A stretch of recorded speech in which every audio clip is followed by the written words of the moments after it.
বন্ধুর লটারিতে প্রথম পুরস্কার কোটি টাকা লেগেছে, আর সেই খবর পাওয়া মাত্র লটারি আত্মসাৎ করার অভিযোগ এক বন্ধুর বিরুদ্ধে।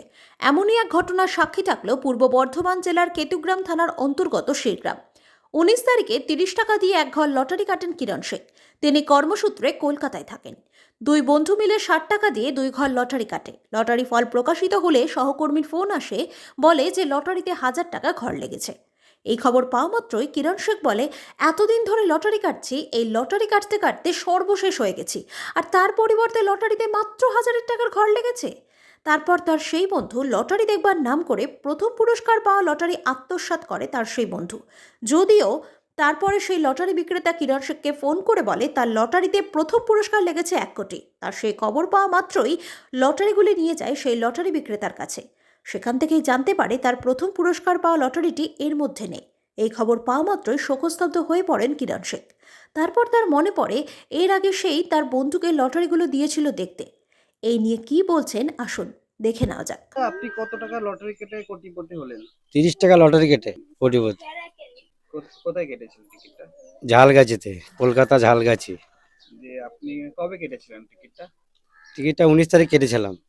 যে জানতে পারলেন কখন যে আমার টিকিট 1 কোটি টাকা হয়েছে? জানতে পারলাম, আমার একটা বন্ধু ছিল, আমি যেখানে কাজ করতাম কলকাতায় কোম্পানিতে, মানি গ্রুপ বলে, ঠিক আছে। তো ওই কোম্পানিতে একটা ছেলে, মানে ওই দুই বন্ধু, আমরা টিকিটটা ও কেটেছিল, আমিও কেটেছিলাম। তো ও কিন্তু জেনেছিল যে আমি এই নাম্বারটা নিয়েছিলাম। তো 1টার দিকে আমি খাওয়া দাওয়া করে ঘুমিয়েছি, মানে ঘুমাতে যাচ্ছিলাম, মানে ঘুমাই তো। প্রত্যেক দিন লটারি কাটি, 30 টাকা করে কাটি, পয়সা তো নাই। 30 টাকা করে আশা করে কাটি, এবার পড়ে না। সেদিন কিন্তু আমি মানে মিলাইনি, মানে মানে কোনো মন করছে না মিলানোর, শুয়ে পড়েছি। ওই ছেলেটা আমাকে ফোন করে, যার সঙ্গে ও জানে আর কি, মানে ওর 45 আমার 44। ও আমাকে ফোন করে, তোমার ভাই 1000-এ ঘর লেগে গেছে। আমি অতটা 1000-এ ঘর লেগে গেছে, আমার একটু এত লটারি কাটলাম, 1000 ঘর লাগলো, বড় লাগলো না, কিন্তু লেগেছে 1000-এর। আমি তো ভাবতে পারিনি। দিয়ে এবার ও বলছে কোথায় আছো, ও ছেলেটা। আর আমি ঘরে আছি, তো ও চলে এসছে। এবার আমি এসে চেয়ারে বসে পড়েছি, বাইরে অনেক ভাঙাচোরা চেয়ার আছে। এবার বসে পড়েছি, বসে পড়ার পর টিকিটটা কি, আমি পেছন দিক দিয়ে, মানে আমি ভাবছি না যে আমার লটারি 1 কোটি পড়ে গেছে।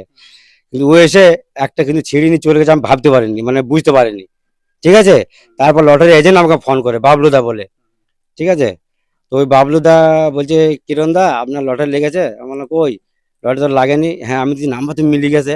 বলছে, তাহলে আমার নাম্বার মিলে গেছে সবই, তাহলে আমার একটা টিকিট, মানে এল টিকিটটা কই, 54 এল মানে যেটা আপনার ফার্স্ট প্রাইজ হয়েছে? ফার্স্ট প্রাইজ হয়েছে ওই টিকিটটা। মানে ও বলছে, এজেন্ট বলছে টিকিটটা কই, ওই টিকিটটা কই ভাই, তোমার মাথা খারাপ হয়ে গেছে ওর আর কি। হ্যাঁ, আমি বললাম, ভাই একজন দেখতে এসেছিলো আমার বন্ধু, কে, কোন ছেলেটা? তো চলো, আমি বললাম ওই ছেলেটা, কারেন্ট মিস্ত্রি। ওকে সবাই মিলে ধরলো, ভয় দেখালো, পুলিশের ভয় দিল। তারপরে আমাদের গ্রামে একটা সেলিম বলে একটা ছেলে ছিল, ঠিক আছে, ও ছিল।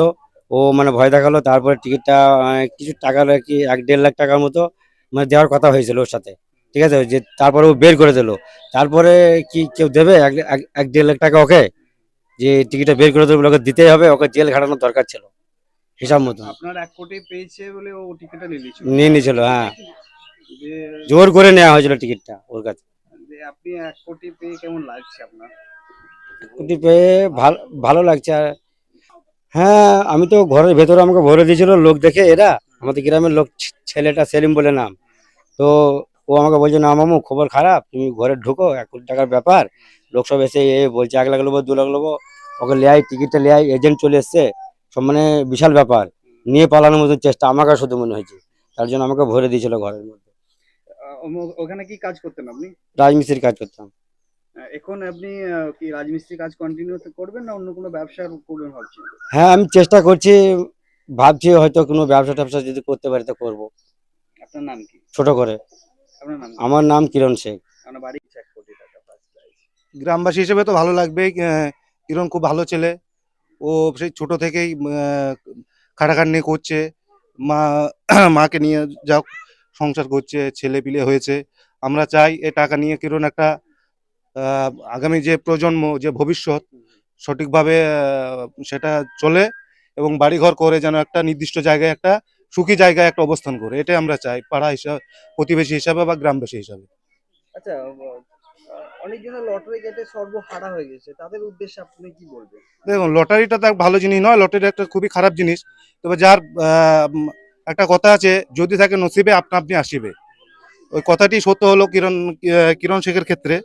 তা আমি যারা লটারি কাটে তাদের উদ্দেশ্যে একটা কথা বলার, যে লটারি কাটা ভালো নয়। লটারি কেটেছে মানে যে সবাই যে কিরণ হবে সেটা কথা নয়। কিরণ লাখে কোটিতে একটাই হয়। তো লটারি বেশি কাটা ভালো না, লটারি কাটবেন না। যদি কাটেন সে 2-1 সেম, হয়তো 30 টাকা 60 টাকা, এটাই ঠিক আছে। বেশি লটারি কাটা ভালো নয়। আচ্ছা, আপনার নাম পেয়েছে, কি বলবেন? আমার ছেলে 1 কোটি পেয়েছে। আমার ছেলে খুবই গরিব মানুষ। আমার ছেলে এই 5 বছর টিকিট কেটে কেটে কেটে কেটে একবারে ফকির হয়ে গেছে। আমার 3 কাঠা সামনে জায়গা আমার ছেলের জন্য আমার চলে গেছে। এই 25 বছর আমি বিধবা। আমি এতটুকুন পরে দুইটা খেটে মানুষ করেছি। সেই ছেলে ফকির ছেলে আমার আজকে 1 কোটি টাকা পেয়েছে। আমি খুব খুশি। আমি 1 কোটি টাকা পেয়েছি ফার্স্ট প্রাইজ, কি বলবেন এটা নিয়ে? আমরা তো বিশাল গরিব, আমাদের বাড়ি ঘর নাই, আমরা ভিখার মতনই ছিলাম। ফোনে 1 কোটি পেয়েছে। আমি যেমনি পারবো বাড়ি ঘর করবে, ভবিষ্যৎ করবে। ছেলে পিলি দুটোই আছে, একটু বিটিটাও আনে পড়ে, বেটারও 5-এ পড়ে। আমরা ওদের ওদের ভবিষ্যতের জন্য ওদের ভবিষ্যৎ নাকি রাখবে, তার লিগি। যখন যখন খবরটা শুনেছিলেন যে 1 কোটি টাকা পেয়েছে, তখন তখন আমি নামাজে দাঁড়িয়েছিলাম, আমার মামা সজয় নয়সত মামা আমাকে বলতে আইছি, আমার মা শাশুড়িকে। আমি তখনই মনে হচ্ছে আমার বুক ফেটে কান্দিন চলে যাচ্ছি। আমি আসি, আমার স্বামীর কি হবে? আমার কেউ না, সেই একলা সে পড়ে আছে। আমাদের কি হবে? আমার শাশুড়ি কাঁদছে, যেমনি আমার মামা শ্বশুররা কাঁদছে তেমনি আমারও কান্দিছি। গোটা বাড়ির লোক কান্দিছে আমার। তারপরে স্বামী কবে এসছে বাড়ি? স্বামী কালকে রাতে বিকালবেলা এসেছে। তাহলে আপনার কয় ছেলে মেয়ে? ওই তো একটি মেয়ে একটি ছেলে। ঠিক আছে। আপনার নাম কি? আমার নাম সূর্যি বেগম।